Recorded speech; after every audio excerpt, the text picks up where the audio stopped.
Morning mga guys. So another day. Another area na po meron. Kaya mag-abuno mi sa kuang pinalanggang asawa. So, kauban.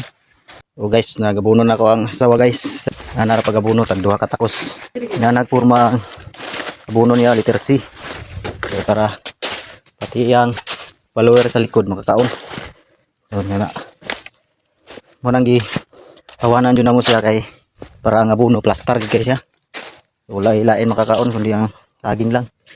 So, ang punuan lang saging kay kung di mo kuhaan og sagbot. So ang sagbot ray makakaon. So, sayang ra kung abuno. Na sagbot ray makakaon.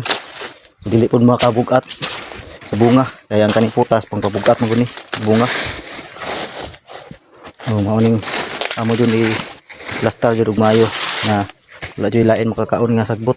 Tambok siya nagkuugkuan ba nagkupunuan o nindot ang dahon green kayo. So pero pag abutan ning bunga na gamay na po yung dahon binangay o lakatan dugang kay gatuka yang lakatan pero kwartahan ka po na yan eh. Mahal ang kilo sa lakatan diri 5.6 5.7 ana.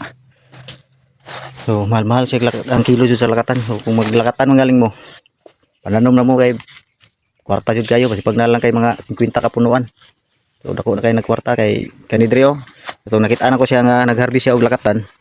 Harvest siya tong Biyernes. So yang 20 ka bulig nihalin og sobra 14 man siguro to. 14,000 yang yang 20 lang ka bulig nihalin og 14,000. So nindot jud kayo kung maglakatan mo guys kay mahal ang kilo karon. Wala na ni baba ang kuan kilo sa lakatan. So medyo mahal na jud siya. Diri sa mong area good guys. Dali ra magtanom og lakatan. Ang problema daghang kawatan. So kailangan jud siya bantayan. Kay kanang diri mo agi kanang naikable nga kuan, da sila tigagi. So tabok dito katong dakong kanal dito. Ang karsada dito nga dako. So dito tigagi ang mga kawatan. So ang tira sa kawatan diri kanang hapon na, mga alas 6. Ngit na jud siya kanang wala na ang mga tagiya. So diya sila tigatak sa mga lakatan diri ah. So dapat ta magkumpiyansa kung magtanom og lakatan kay kagkawatan. Dili na ko to guys. Daghang salamat guys.